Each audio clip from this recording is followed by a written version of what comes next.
بہت important topic ہے جو اب ڈسکس ہونے جا رہا ہے، اور آج کے دور کا بہت بڑا مسئلہ ہے یہ. اس کی بنیاد کے اوپر لوگ گمراہی کے اندر گھرے ہوئے ہیں، اور وہ یہ ہے کہ کیا کلمہ گو مسلمان بھی شرک کر سکتا ہے؟ لوگ کہتے ہیں دیکھیں جی، ایک طرف کہتے ہیں کلمہ گو ہے، کلمہ پڑھ لیا، اب اس کو مشرک بھی کہتے ہیں. یہ کیسے ہو سکتا ہے کہ کوئی بندہ کلمہ پڑھے اور وہ شرک بھی کرے؟ واقعی ہم بھی کہتے ہیں یہ کیسے ہو سکتا ہے؟ جس نے صحیح کلمہ پڑھا ہوا ہے وہ شرک تو نہیں کر سکتا، اور جس کو کلمے کا مطلب ہی نہیں پتا وہ تو ضرور شرک کرے گا. میں نے پچھلی دفعہ بھی بتایا تھا، نبی صلی اللہ علیہ وسلم کے مبارک دور میں کاتب وحی جو ہے مرتد ہو گیا تھا، بخاری اور مسلم کی متفق علیہ حدیث ہے. اس کو دفناتے تھے، زمین باہر پھینک دیتی تھی. حضور کے زمانے کے اندر وہ مشرک ہو گیا تھا، آپ کا صحابی تھا، ایمان تو لایا تھا، کاتب وحی تھا، وہی لکھا کرتا تھا. یہ بہت بڑی اڑیا مثال ہے، اس کے بعد کوئی گنجائش نہیں رہتی. حضور صلی اللہ علیہ وسلم دنیا میں موجود ہے اور وہ بندہ مشرک ہو گیا، عیسائی ہو گیا. حضرت عیسیٰ علیہ السلام کو اللہ کا بیٹا ماننا شروع کر دیا اس نے. تو یہ ایک چھوٹی مثال بھی بہت تھی، لیکن اب میں ٹیکنیکلی اس ایشو کو ایڈریس کروں گا تاکہ یہ مسکنسیپشنز اس معاملے میں دور ہوں. تو سب سے پہلے سورۃ الانعام کی آیت نمبر 82. اب میں وہ دلائل نہیں پیش کروں گا کہ جس میں دو طرف مطلب نکل سکتے ہیں، تو وہ کمزور دلائل کو پکڑ کے جواب دینے کی کوشش کرتے ہیں. میں وہ مضبوط دلائل انشاءاللہ پیش کروں گا اللہ کی مدد سے جس کا جواب نہیں ان کے پاس ہوگا، جو شیطان کے ہتھے چڑھے ہوئے ہیں. سورۃ الانعام آیت نمبر 82. بسم اللہ الرحمن الرحیم. الذین آمنوا ولم یلبسوا ایمانہم بظلم اولئک لہم الامن وہم مہتدون. وہ لوگ جو ایمان لائے پھر ایمان لانے کے بعد اپنے ایمان میں شرک کو شامل نہیں کیا، وہی لوگ قیامت والے دن امن میں ہوں گے، وہی لوگ ہدایت یافتہ ہیں. ایمان لانے کے بعد شرک نہیں کیا. اس کا شان نزول صحیح بخاری اور مسلم کی متفق علیہ حدیث کے اندر موجود ہے. عبداللہ بن مسعود رضی اللہ تعالیٰ عنہ کہتے ہیں جب یہ آیت نازل ہوئی ہم بڑے پریشان ہوئے کہ یا رسول اللہ صلی اللہ علیہ وسلم، اس آیت میں آیا کہ جو شخص ایمان لایا اور ایمان لانے کے بعد اپنے ایمان میں ظلم کو شامل نہ کیا تو وہ شخص قیامت والے دن عمل میں ہوگا، ہدایت پر ہوگا. تو یہ ظلم کا جو لفظ آیا ہے، ظلم تو عام معنوں میں تو گناہ میں آتا ہے. ربنا ظلمنا انفسنا، اے رب ہمارے ہم نے اپنی جانوں پر ظلم کیا، گناہ کیا. تو یا رسول اللہ صلی اللہ علیہ وسلم کیا قیامت والے دن کوئی بھی امن میں نہیں ہوگا؟ کیونکہ کوئی شخص ایسا نہیں جس سے گناہ نہ ہو. تو آپ صلی اللہ علیہ وسلم نے سورہ لقمان کی آیت نمبر 13 ارشاد فرمائی اور فرمایا ان الشرک لظلم عظیم، بے شک شرک سب سے بڑا ظلم ہے. یعنی اس آیت میں شرک ہے مراد ظلم سے، عام گناہ نہیں. جو شرک کرے گا ایمان لانے کے بعد ایسے شخص کو پھر امن نہیں ملے گا. تو آپ صلی اللہ علیہ وسلم کی اس تشریح سے یہ بالکل بات ثابت ہو گئی کہ ایمان لانے کے بعد بھی جو شرک سے بچے گا اسی کو قیامت والے دن امن اور ہدایت ملے گی، اور کسی کو نہیں ملے گی. پھر صحیح مسلم میں حدیث ہے، امام کائنات صلی اللہ علیہ وسلم نے بیان فرمایا جس مسلمان کے جنازے میں 40 ایسے لوگ شریک ہوں جو اللہ کے ساتھ شرک نہ کرتے ہوں تو اللہ تعالیٰ ان 40 بندوں کی شفاعت اس کے حق میں قبول کر لے گا. یعنی وہ جب جنازہ پڑھیں گے اللہ تعالیٰ ان کی مغفرت کر دے گا اس بندے کی، اگر 40 ایسے بندے ہوں جو شرک نہ کرتے ہوں. تو بھائیو اگر شرک ختم ہو چکا ہے تو نبی صلی اللہ علیہ وسلم کو یہ بات کہنے کی ضرورت ہی نہیں ہے. وہ جس حدیث سے یہ سہارا لیتے ہیں نا، وہ حدیث میں اینڈ پہ میں بیان کروں گا اور اس کا مفہوم بھی بیان کروں گا، اس حدیث کا مطلب کیا ہے. ابھی صرف یہ دلائل سنتے جائیں. تو جو بندہ جنازہ پڑھنے کے لیے آتا ہے، مسلمان ہی جنازہ پڑھتا ہے، اور تو کوئی جنازہ پڑھنے کے لیے نہیں آتا. پھر صحیح بخاری اور مسلم کی متفق علیہ حدیث ہے، یہ بالکل کرٹیکل حدیث ہے اس حوالے سے. تم لوگ بھی اگلے لوگوں کے راستے پر چل پڑو گے، قدم با قدم، بالشت بر بالشت، حتیٰ کہ اگلے لوگوں میں سے کوئی شخص گوہ کے سوراخ میں داخل ہوا تو تم لوگ بھی وہی کام کرو گے. یعنی اپنے امتیوں کو آپ صلی اللہ علیہ وسلم بیان فرما رہے ہیں. صحابہ کرام نے پوچھا یا رسول اللہ صلی اللہ علیہ وسلم، یہ اگلے لوگ جو گزر چکے اس سے مراد یہودی اور عیسائی ہیں؟ آپ نے فرمایا اگر وہ مراد نہیں تو پھر کون لوگ مراد ہیں؟ یعنی جو خرابیاں یہودیوں اور عیسائیوں میں پیدا ہوئیں تم میں بھی پیدا ہوں گی. اب یہ حدیث پیش کر کے ہمارے پاکستان میں ایک بہت بڑے عالم ہیں جو ہر سال توحید کانفرنس کر رہے ہیں، اور اس کانفرنس کا مقصد اثبات توحید نہیں ہوتا، بلکہ شرک کی تمام اقسام کو قرآن حدیث سے ثابت کرنا ہوتا ہے. ڈاکٹر آصف اشرف جلالی صاحب، اور توحید کانفرنس میں یہ حدیث انہوں نے بیان کی ہے، وہ پورا میں نے ان کا میگزین پڑھا ہے، وہ اخبار جس کے اندر آیا ہے. وہ کہتے ہیں جی یہ جو حدیث ہے نا، تم بھی اگلے لوگوں کے راستے پہ چل پڑو گے، اس سے مراد یہ نہیں ہے کہ یہود و نصارہ کی طرح یہ امت شرک کرنا شروع کر دے گی. اس سے مراد یہ ہے کہ یہ جس طرح انگریز فیشن کریں گے، یہود و نصارہ جو لباس پہنتے ہیں، مسلمان بھی وہی لباس پہننا شروع کر دیں گے، وہی حرکتیں شروع کر دیں. عقیدے کی بات نہیں ہو رہی، حالانکہ اس حدیث میں تو ایسی بات کوئی نہیں ہے، کیٹاگوریکل مینشن ہے، مطلقاً ہے. لیکن وہ کہتے ہیں اس سے مراد یہ ہے. For the sake of argument ہم ایگری کرتے ہیں. لیکن بھائیو الحمدللہ کتب احادیث کے اندر اس حدیث کا موقع اور محل بھی، شان فرمان بھی موجود ہے کہ کس جگہ پر آپ نے یہ بات ارشاد فرمائی تھی. وہ جامعہ ترمذی کے اندر صحیح سند کے ساتھ حدیث موجود ہے. ابو واقد رضی اللہ تعالیٰ عنہ کہتے ہیں جب ہم غزوہ حنین کے لیے جا رہے تھے تو راستے میں ایک درخت آیا جس کو ذات انوات کہا جاتا تھا، جس پر مشرکین جنگ میں فتح کے لیے برکت کے طور پر اپنا اسلحہ لٹکایا کرتے تھے. تو صحابہ کرام میں سے کچھ نے عرض کیا یا رسول اللہ صلی اللہ علیہ وسلم، آپ بھی ہمارے لیے کوئی ایسا درخت مقرر فرما دیں جہاں پر ہم اپنا اسلحہ لٹکا لیا کریں برکت کے لیے، جس طرح یہ مشرکین کرتے ہیں. تو آپ صلی اللہ علیہ وسلم نے کہا سبحان اللہ. یہ جو جملہ بولا جاتا ہے یعنی اللہ پاک ہے، اس کو آپ بریکٹ میں سمجھ لیں، معذوف ہے سبحان اللہ عما یشرکون. اللہ پاک ہے اس شرک سے جو لوگ کرتے ہیں. سبحان اللہ، اللہ پاک ہے. تم نے تو آج وہی بات کر دی جو موسیٰ علیہ السلام کے امتیوں نے کہی تھی. سورۃ الاعراف آیت نمبر 138 آپ صلی اللہ علیہ وسلم نے تلاوت فرمائی کہ جب ان کی قوم ایک ایسی جگہ سے گزری جہاں لوگ بتوں پر اعتکاف کیے ہوئے بیٹھے ہوئے تھے تو انہوں نے کہا اے موسیٰ علیہ السلام، آپ ہمارے لیے بھی کوئی اس طرح کا بت بنا دیں جس پر ہم بیٹھ جایا کریں عبادت کے لیے. تو آپ صلی اللہ علیہ وسلم نے اس کو بت کے ساتھ تشبیہ دی. دیکھیں درخت کو آج بھی ہو رہا ہے، آپ دیکھ لیں یہ جتنے مزارات ہیں درخت ہیں ان کے ساتھ ٹاکیاں بھی وہ باندھی ہوئی ہوتی ہیں کپڑے کی مختلف اور منتیں مانی، بالکل سیم وہی چیز چل رہی ہے. تو آپ صلی اللہ علیہ وسلم نے فرمایا کہ تم نے وہی بات کر دی جو موسیٰ کے لوگوں نے کی تھی. موسیٰ علیہ السلام دنیا میں موجود تھے. پھر آپ نے یہی بات ارشاد فرمائی جو بخاری اور مسلم میں ہے، تم بھی اس ذات کی قسم جس کے قبضہ قدرت میں میری جان ہے، قسم اٹھا کے اللہ کے نبی کہہ رہے ہیں، تم بھی اسی راستے پر چل پڑو گے جس پر پچھلے لوگ چلے تھے، جو پہلے لوگ گزر چکے. اب آپ صلی اللہ علیہ وسلم کے یہ حدیث کا کانٹیکسٹ ہی بتا رہا ہے کہ شرک کے حوالے سے اب تو گنجائش ہی نہیں رہ جاتی کوئی بندہ انکار کرے. تو حدیث کی حفاظت کرتی ہے، کوئی باطل اس میں داخل نہیں ہو سکتا.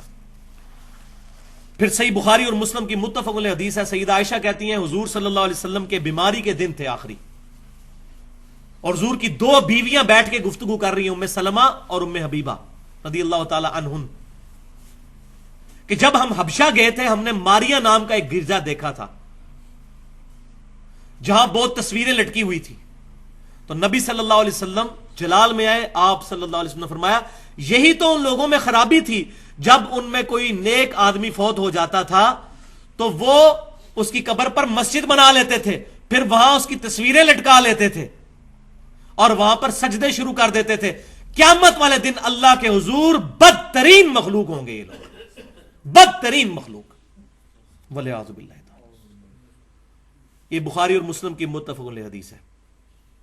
پھر صحیح مسلم کی حدیث ہے، یہ ہمارا پورا ریسرچ پیپر اس پہ چھپ چکا ہے، رسول اللہ کی آخری وصیت ہے، وہ انشاءاللہ ربیع الاول پہ ایڈریس بھی کریں گے اس کو ڈیٹیل کے ساتھ، کہ آپ صلی اللہ علیہ وسلم نے وفات سے 5 دن پہلے، صحیح مسلم کے الفاظ ہیں، جندب رضی اللہ تعالیٰ عنہ کہتے ہیں 5 دن پہلے حضور نے ہمیں ایک بات ارشاد فرمائی، دیکھنا تم سے پہلے جو لوگ تھے ان میں کوئی نیک آدمی فوت ہو جاتا تھا، لوگ اس کی قبر پہ سجدے شروع کر دیتے تھے، خبردار میں تمہیں منع کرتا ہوں یہ بات نہ کرنا. اور پھر بخاری اور مسلم کی متفق علیہ حدیث، حضور صلی اللہ علیہ وسلم کے بارے میں سیدہ عائشہ کہتی ہیں جب جس بیماری میں آپ کی وفات ہوئی آپ صلی اللہ علیہ وسلم اپنی چادر اپنے سر مبارک سے اتارتے تھے، چہرہ مبارک سے ہٹاتے تھے اور بار بار یہ کہتے تھے لعنت اللہ علی الیہود والنصارى اتخذوا قبور انبیائہم مساجدا، اللہ کی لعنت ہو یہودیوں اور عیسائیوں پر، انہوں نے اپنے نبیوں کی قبروں کو سجدہ گاہ بنا لیا تھا، والعیاذ باللہ تعالی. اس کے آگے حضرت عائشہ کے کامنٹس ہیں بخاری اور مسلم میں جو اس حوالے سے کلیئر کریں گے مسئلے کو.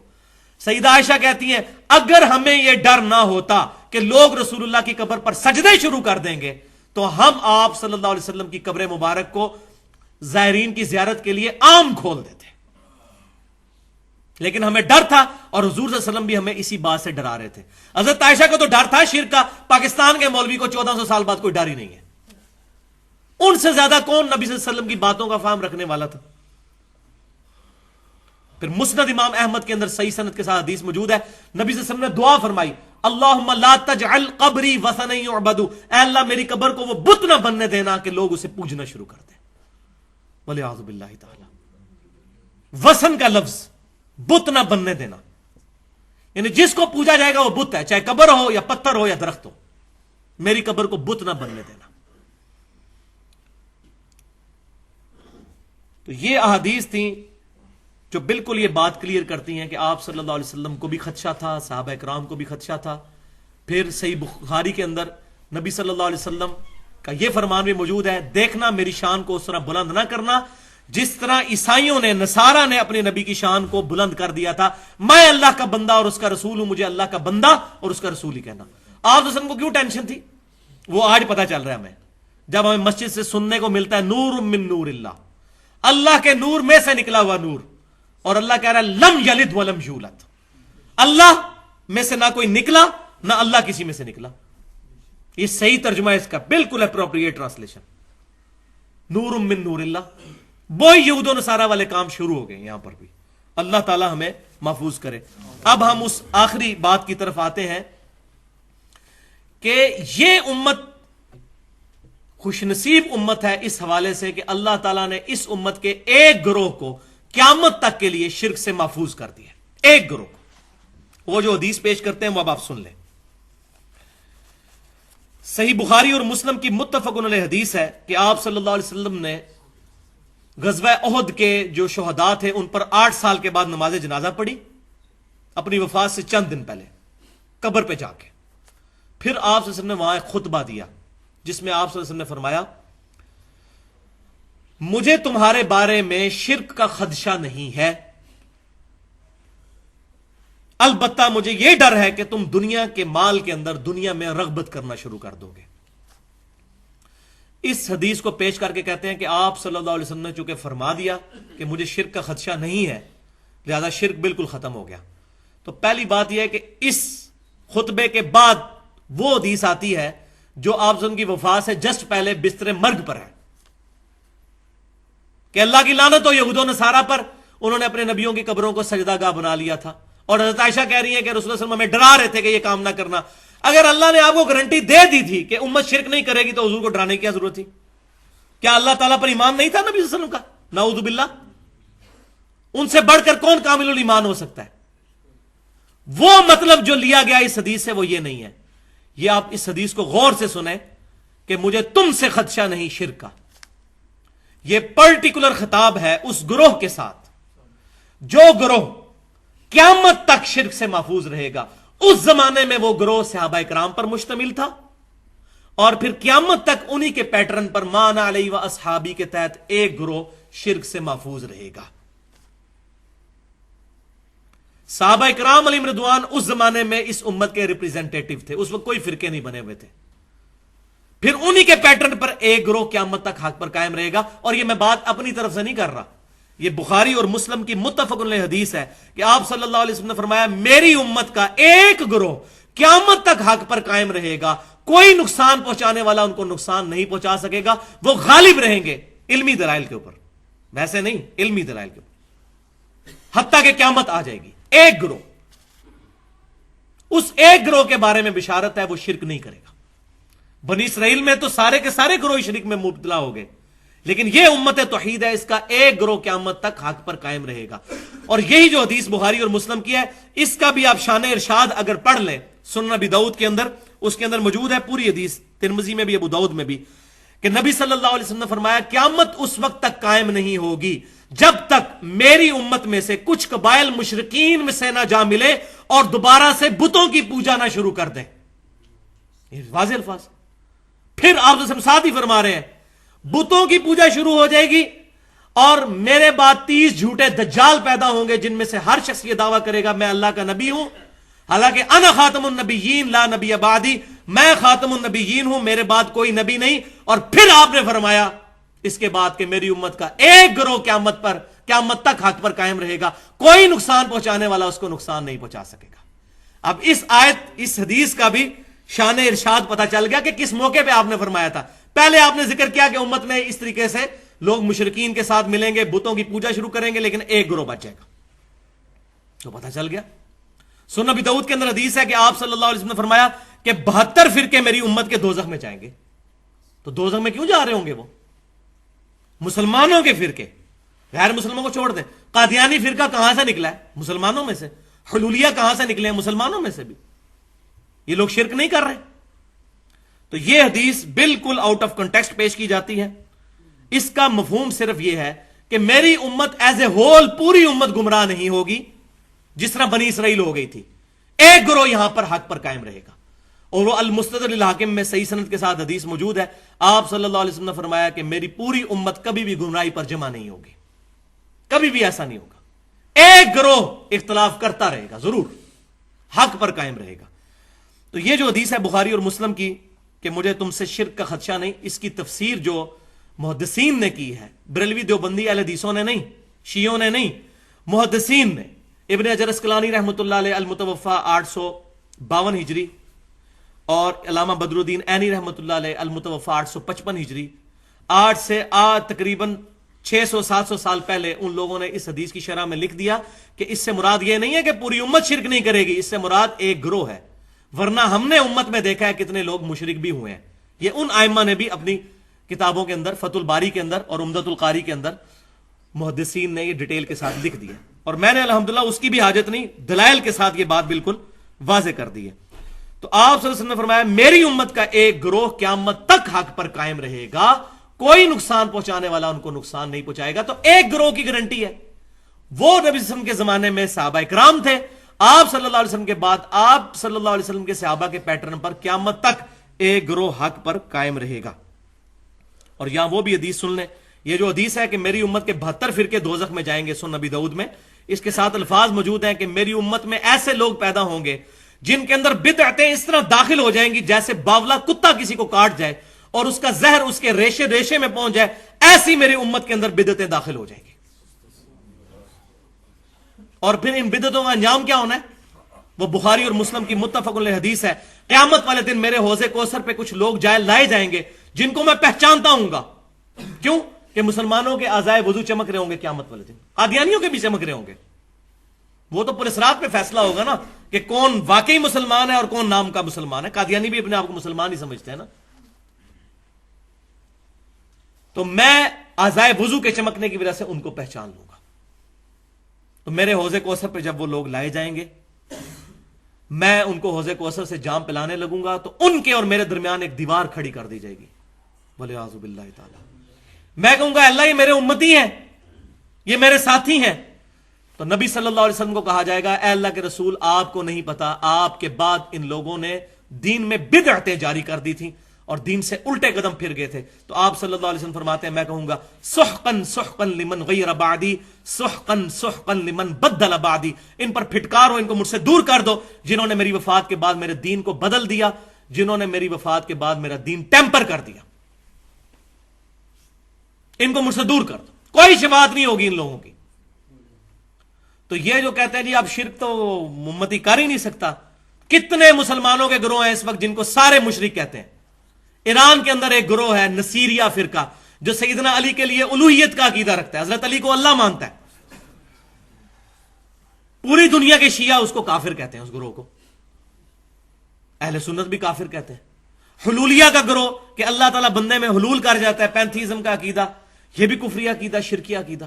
اس طرح کے کئی عقیدے ہو گزرے ہیں مسلمانوں میں، ایسے گروہ ہو گزرے ہیں، اور آج پاکستان کی سرزمین جو ہے وہ خاص طور پر اس معاملے میں بہت زرخیز ہے، یہاں پر گمراہی کے اعتبار سے۔ یہاں کتنے لوگ موجود ہیں جو غیر اللہ کو دعا کے لیے پکارتے ہیں۔ اللہ تعالیٰ سے دعا ہے کہ ہمیں کتاب و سنت کی تعلیمات پر عمل کرنے کی توفیق عطا فرمائے، اور شیطان کے یہ جو اوچھے ہتھ کنڈے ہیں ان سے محفوظ فرمائے، ہر مصیبت ہر پریشانی میں صرف اپنے رب کو پکارنے کی توفیق عطا فرمائے. یا حی یا قیوم برحمتک استغیث. جو بات میں نے کی حق بات، اللہ تعالی ہمارے دلوں میں راسخ فرمائے. اگر میری منہ سے کوئی ایسی بات نکلی ہو جو کتاب و سنت اور اجماع کے خلاف ہے، ہمارے دلوں سے اللہ تعالی محو کر دے. سبحانک اللہم و بحمدک اشہد ان لا الہ الا انت استغفرک و اتوب الیک وما علینا الا البلاغ المبین.